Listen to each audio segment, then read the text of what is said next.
Hello, students of the 2019-2020 school year. This is Mr. Rickman. I'm speaking to you today because I want to give one sort of final farewell, one final message before we are properly done for the school year. The first thing I want to say is how immensely proud I am of all of you, really and truly. Each and every single one of you has had challenges you've had to overcome this year.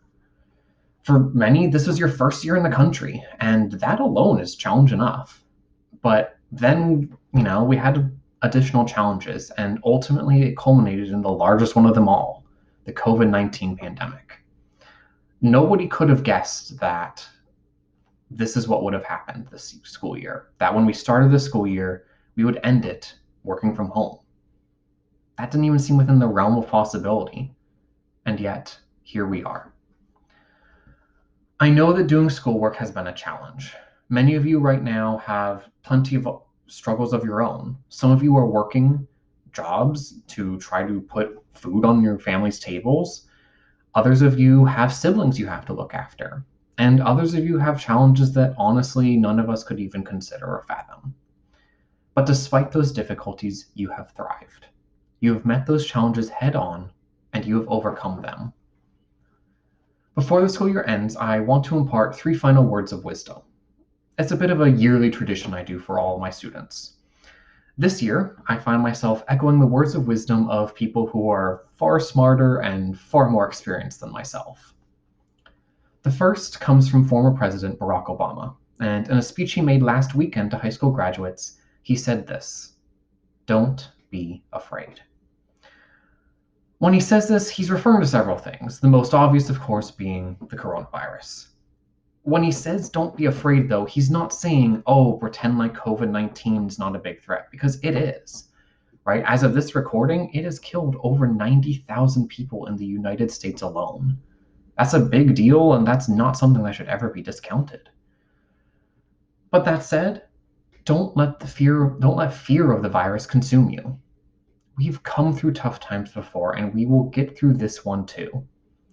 Doing things like washing your hands regularly, wearing a mask if you go outside, and maintaining social distancing, those are all things that we can do to help us get through this tough time.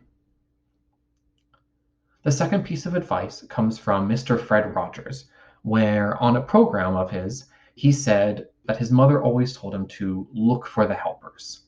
You will always find the people who are helping. In times like these, where it seems so easy to find negative news around every single corner, that piece of advice can be comforting. Personally, I'd like to think that there are a lot more good people out there than bad. And living a happy life is often about finding those people, those snippets of goodness in the world. But not only should you strive to look for the helpers, you should also strive to be one. If you're looking around right now and thinking, hey, nobody's doing anything about this big problem, well, that might mean that you're just the person to try and make a difference. Which leads me to my final point. Never count yourself out. You are more immeasurably important than you might realize. Right now, you probably see a lot of inequities in the world. Things like racism, sexism, financial inequality, global warming, right? These are really big problems, and it can seem really daunting to try to even consider how someone would tackle those issues. But a single person can do a lot and can have a huge difference in the world, yourself included. There's a quote I like. It says, "The right man in the wrong place can make all the difference in the world." When times get tough, you might just be the right person to fix some of those problems. I am incredibly proud of all of you. You have succeeded in the face of adversity, and I know that you will continue to do so.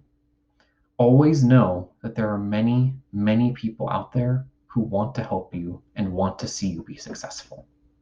You are not alone in this. Enjoy your summer, and good luck to you in any of your future endeavors. Stay safe out there, relax, and as always, don't get arrested.